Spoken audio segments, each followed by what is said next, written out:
We're going to look at developing today, and when we develop, what we're mainly doing is making sure that the film gets out of the canister and into a developing tank without being exposed to light. That is the most important thing. So to do this, we need to collect a few things. Now, on the back sink, the sink that's closest to the darkroom, you're going to find all of these tools. You're going to find a bottle opener, a pair of scissors, you'll already have your film canister, and you're also going to find a couple different types of developing tanks. You just need to use one. Any one that is significantly taller than others, these two types would be considered double tanks. You can develop 2 rolls of film in one tank using these doubles. A lot of you will use these, but only as a single individual. But that just means, and we'll get there, it just means that you develop on the lowest possible reel to ensure that your photos develop properly. Now this can get really complicated, and I could go through each individual tank, but for the sake of the demo, we're gonna look at the most popular tank that I have, and these are new ones that I just recently bought. These guys. I'm going to show you guys these because they have a couple different features that aren't as intuitive as the screw-on lids we have here. So we're going to mainly focus on this guy. When you collect your tank, you got to make sure that you have all the parts to the tank. And it's important that you keep all the parts together with the tank as well. So you'll have a little tube. You will obviously have the lid that I just took off. This guy screws to loosen up, and then you can pop it off. So you should have a screw-on lid. You should have 2 reels inside connected to like a cylindrical spool. And then you have the tank itself. Before you get into the bag, you should have just everything inside of your tank just to ensure that you're not missing anything or it doesn't accidentally not get put into the bag. And then again, just have it all put together so that you know it's all there, and then when you put it in the bag, it's good.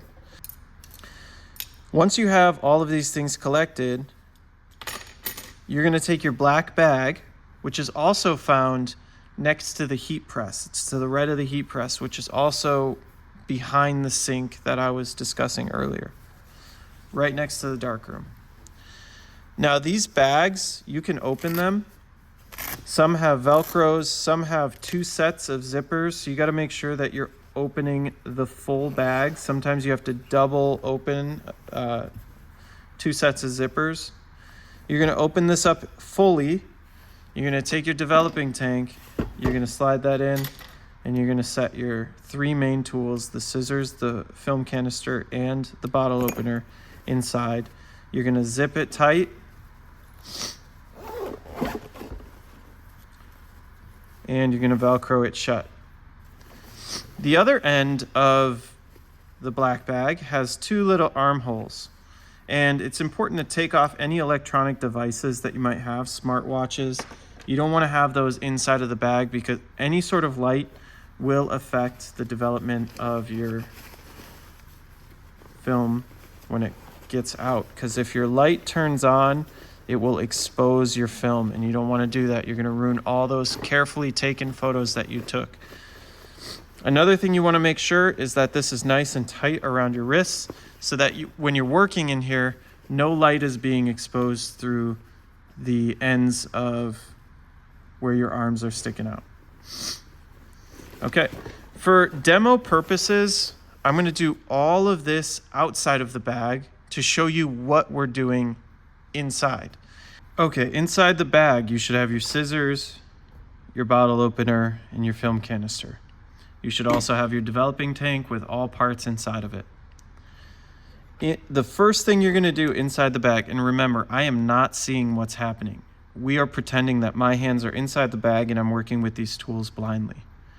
you're going to take your film or your bottle opener and you're going to find this end, the end that's got a clear pry, like a section to pry something off with.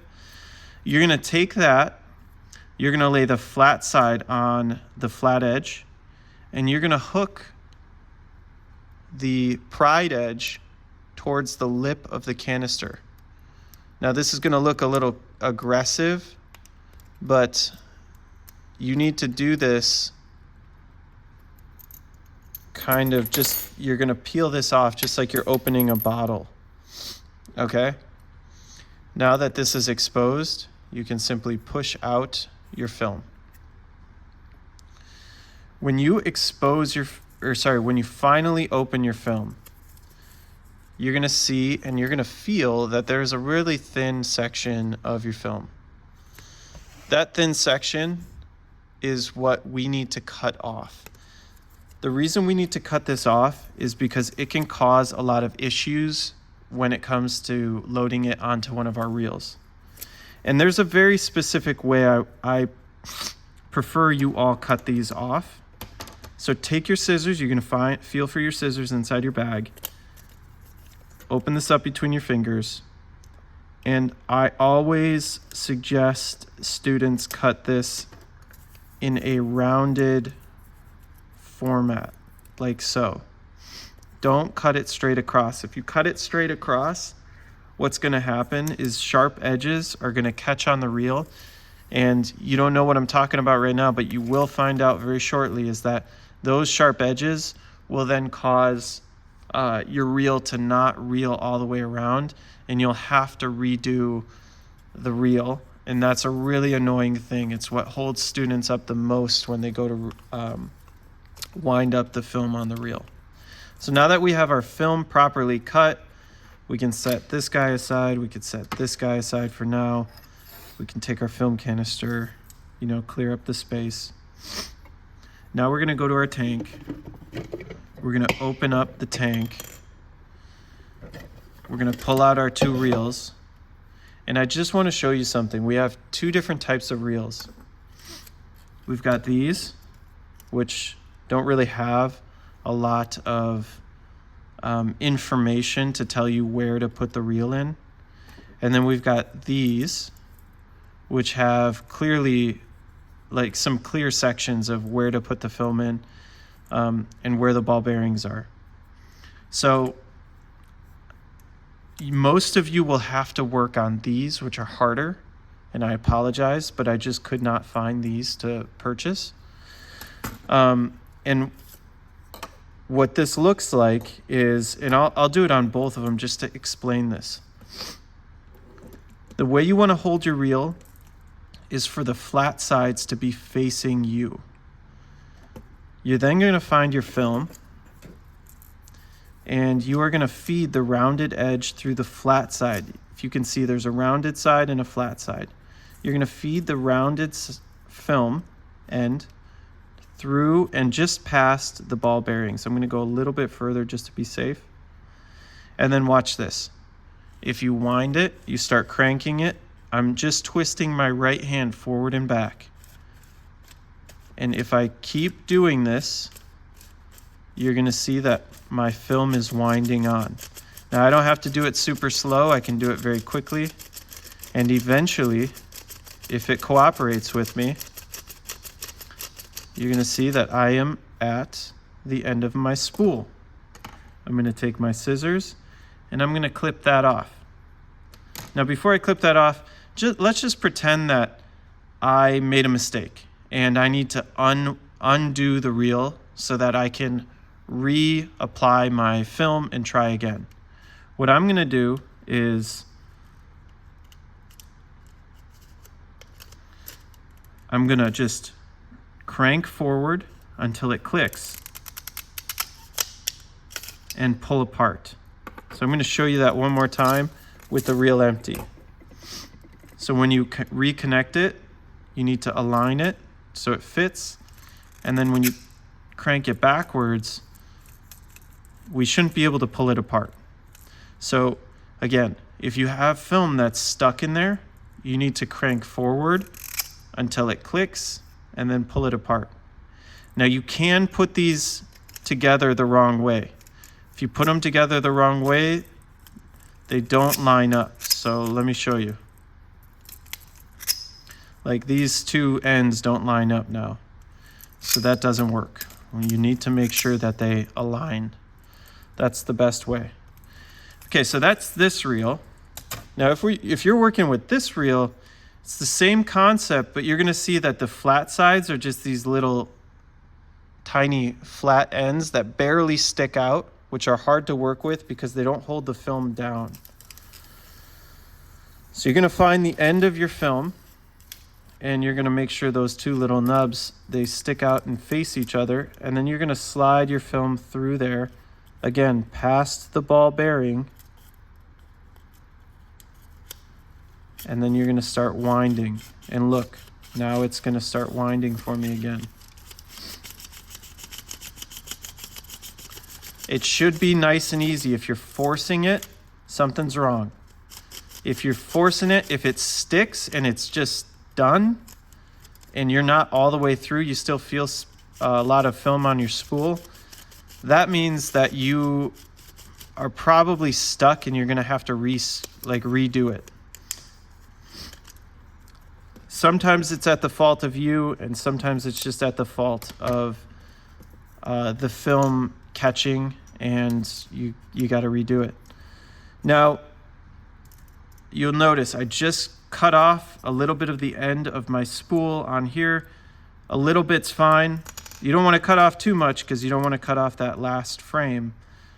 But here you can see maybe a little bit that the film is wound through each layer. So now that I have this wound, I can set all my scraps away. I'm gonna get out this spool, this plastic spool, and I'm gonna make sure that my film reel gets placed on the bottom layer. It needs to be on the bottom layer, closest to this fatty section of the spool. Then the empty reel can get placed on top if you have an empty reel. Some of you might just choose to bring one reel into the film canister or the developing tank, that's fine. And then you're gonna place this side, not this side down. Take your cap and fit it in there. Now, you need to also ensure that this can't be pulled out. So see how I can't pull it out now, but if I twist, I can pull it out. You'll see these little notches on the corners here. If they're notched, they're locked, okay? Lastly, we have this tiny little plastic piece, and there's two sections, they're like little forks. You're gonna fit this in here. If you can see in there, there's some lines inside of there.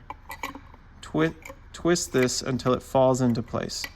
You'll know it's fallen into place if you can cap and the cap fits on nicely.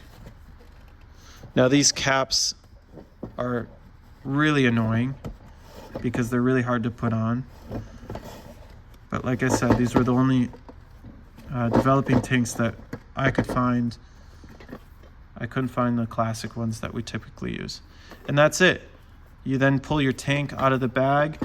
You throw all your trash away. So this is all trash. If this took you an entire hour, which for the first time, this will probably take you 1 or 2 classes just to get the film into the tank. Hopefully you can get it in an hour. You're gonna tape your name on here.